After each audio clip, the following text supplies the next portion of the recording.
Good morning, Rosenrod School. This is Patty Friesen, class of 98, and you're watching the R360 News.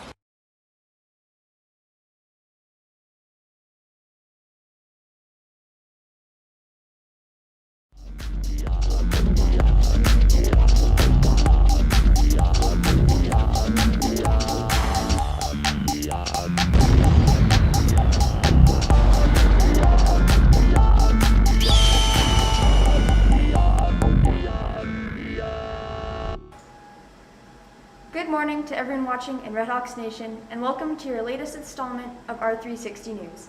I'm your host, Bryn Laverne. Today is Wednesday, September 29th, and day 6 on the school calendar.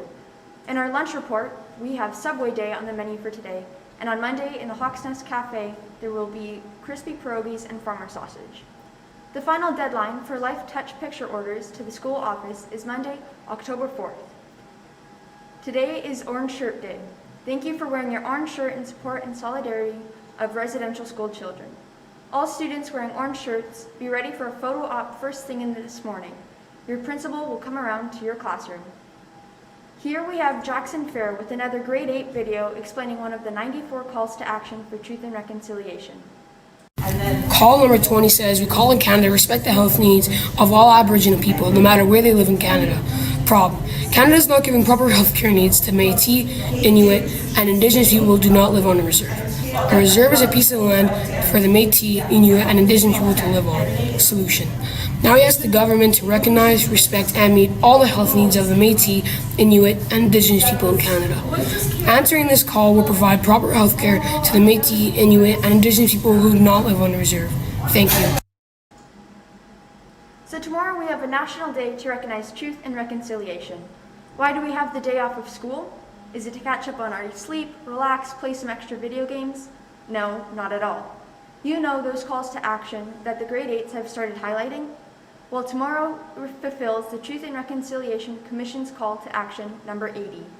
It reads, we call upon the federal government in collaboration with Aboriginal peoples to establish as a statutory holiday a national day for truth and reconciliation to honor survivors, their families, and communities, and ensure that public commemoration of the history and legacy of residential schools remains a vital component of the reconciliation process. So tomorrow and every September 30th moving forward will serve as a day of remembrance, reflection, action, and learning. And before we sign off the air for today, the R360 News team has a very happy birthday wish going out to Chloe Blythe, Adrian Kilroy, Rachel Owen, and Kenesha Fair, who are all celebrating birthdays this weekend. Happy birthday, Chloe and Adrian, Rachel and Kenesha. As we sign off for the news today, Mr. Schervenberg has an interview with Miss Connie Wyatt Anderson, who works in the PAW, Manitoba with the Treaty Relations Commission. The interview is 9 minutes long, and so if teachers are unable to watch it now, please make sure to have some time today to watch it with your class. Have a great day at school, everyone. Good morning, RedHawk Nation. I am here today with a friend and colleague of mine, Mrs. Connie Wyatt Anderson from the PAW, Manitoba. She and I spent a number of years working together with the province of Manitoba on designing our social studies curriculum for grade 9 and 10. Today she works with the Treaty Relations Committee of Manitoba, and I have invited her here to talk about truth and reconciliation as it relates to treaties and so on. Thank you, Mrs. Wyatt Anderson, for being on the program with us this morning. Let's begin. Just tell us a little bit about who you are and the work that you do with the Treaty Commission of Manitoba. Thank you, Arlen, for having me here today. As you said, my background is just as yours was teaching school. I taught grade 11 and 12 mostly, high school history and geography for 20 years. Your question, though, is centered around what I do with truth and reconciliation. One of my biggest files over the last number of years has been, as you said, Arlen, with the Treaty Relations Commission of Manitoba. And the Treaty Relations Commission of Manitoba has been around for about 20 years here in Manitoba. And my role, because I'm a teacher, has been with their education wing for about the past 11 years. And we've created learning supports to help teachers teach about treaties. You might be asking, though, how does that fit into reconciliation?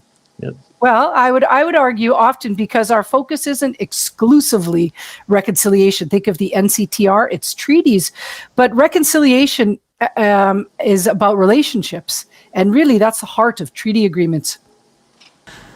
Thank you. That is very informative. And yes, relationship is a huge piece of reconciliation. So as you know, Mrs. Wyatt Anderson, we live in southern Manitoba. We're a small community, a rural community. We have a number of Indigenous students who attend our school, but it is not the majority of our population. How do we in small town Manitoba connect with, develop relationship with, how do we practice truth and reconciliation, not just with Indigenous people, which is very important, but with everybody? That's a super question. And I'm going to harken back a little bit to my own teaching experience. I'm joining you today from my home in the Paw, Manitoba. And the Paw is a little bit different in Rosenort in that our direct neighbor is the First Nations community. Like we cross a bridge on the Saskatchewan, and our neighbor, just like another neighborhood, we are to Opaskwayak Cree Nation. So one of my teaching career was on the Opaskwayak Cree Nation. And I think one of the best things to do, Arlen, is in reconciliation and is not trying to sound trite, but literally, who is your neighbor? I mean, my neighbor is a stone's throw right across, just down the highway from where I am here. I'm in a farming area, is First Nations land, the Opaskwayak Cree Nation. So some of the best places of reconciling, whether it's history, you know, what we know, or reconciling where we stand today, is literally looking at who's your partner. If I go back to this treaty relationship, you know, we share this land. Sometimes it's nice to literally start at home. What treaty territory am I on? Am I in Treaty 1, Treaty 2? I'm in Treaty 5 here in the Paw. Whose ancestral lands am I on? You know, what was the original language here? I'm not a Cree speaker, but I've learned to value and appreciate the richness. So sometimes, Arlen, literally, it's just kind of in your backyard. It's building those on-the-ground relationships. And, you know, oftentimes you'll see in curricula, Arlen, and I'm thinking about curricula, invite an elder to the class. Right. Like there's an elder just waiting down the wings, you know, all the time. It's not as easy. Like, I understand that. But you know what? Sometimes getting kids together is easy. I've been very fortunate, you know, of working with kids from Opaskwayak, my community, with kids from Minot, North Dakota, and Brandon. And, you know, let kids be kids. And by kids, I mean 17 and 18-year-olds, and let them hang out and be friends. I mean, long before Canada, 1867, and long before Treaty 1, 1871, there were relationships for hundreds of years between First Nations people and newcomers through the fur trade. So, you know, we have a model of working together that we actually can go back to if we just kind of take a pause and have a cup of tea with your neighbor. That is very well put. Thank you so much. We have also families in our community who have adopted and fostered Indigenous students at a very young age. We have one family that I think has at least had 5 or 6 different Indigenous people in their home. How do we practice reconciliation and relationship with people who start these relationships at such a very young age and dedicate their family life to working with students from Indigenous backgrounds? I think you have to make space for people to tell their own stories. I mean, think about how much of First Nations or whatever your background is, your history was really told by someone else. I mean, I think of my own family history. It was always, you know, typically told by academics far away that never visited your community. So one of the best gifts we could give to any kid, I don't care if they're First Nation, if they're non-First Nation, if they're a newcomer, is the avenue in the skill set, though. I mean, there are skills associated with history, and Arlen, you know this, just like there are skills with being a dentist. I mean, there's knowledge and there's skills. So give kids, whether it be First Nations kids, history teachers, social studies teachers, non-First Nations kids, the skills and the courage and the place to ask questions and tell their own stories. Right. Like, you know, I think I know when I was teaching in OCN, my students were all Cree, and every now and then my grade 12s would be the teachers. It wouldn't be me. I'd be leading them through something and they would bristle because as Indigenous kids, that wasn't their experience. And they were almost miffed because there was someone else telling their story.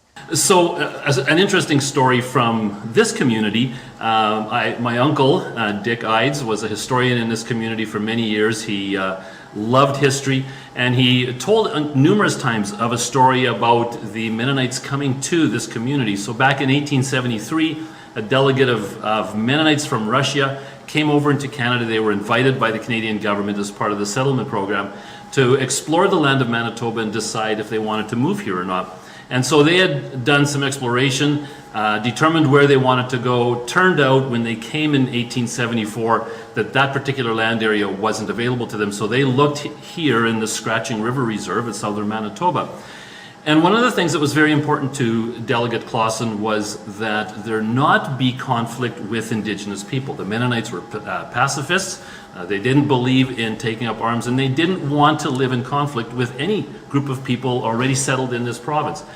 And so the oral tradition states that Delegate Clausen went over to the chief at the Roseau River Reserve, just southeast of us, and talked with him about settling in the Red River Valley. And the chief said to David Clausen, "You don't want to settle in this area. It is a disaster. All you're going to have is flooding. It is not a place you want to live." And Delegate Clausen said, well, no, they'd like to, because they'd experience with setting up drainage systems and so on in Russia and in Holland. And then the chief just said, well, all we ask is that we have access to the rivers and that we were able to collect reeds and so on from the rivers for basket weaving and so on. The buffalo, as you know, were long gone by that point. And so David Clausen agreed, and it was an informal oral treaty that he had with the chief of the Roseau First Nation. My wife, Lori, was at the Roseau a number of years ago chatting with one of the ladies there and recounted this story to her, and they both agreed that this very likely was the case, that these two leaders of communities entered into a relationship, into a treaty that allowed them to live together well. And so that's a story from this side of the river. Just giving me goosebumps telling that story. You know what, Arlen? I think there's stories everywhere about people figuring stuff out, working stuff out, treaties, if you want to call them ad hoc treaties or treaties everywhere. Like my students told me that too. Like I live in a farming district just west of the pond. This would have been all Cree land. My husband's grandpa settled here. Same thing. He told me all kinds of stories. So I think hopefully part of healing and reconciliation is that the stories like you just told aren't going to be shoved to the background. They'll make their way to the front. They'll make. I'm hoping that's what You know, one of the darndest things is when you try and create community with people, the best thing that happens is a plethora of good stories. Ms. White-Anderson, it has been a pleasure having this conversation with you. I have truly enjoyed our time together. Thank you so much for taking time out of your day to talk to us here in Rosenort about truth and reconciliation and the relationship that we can have with each other and with people in different communities. Thank you.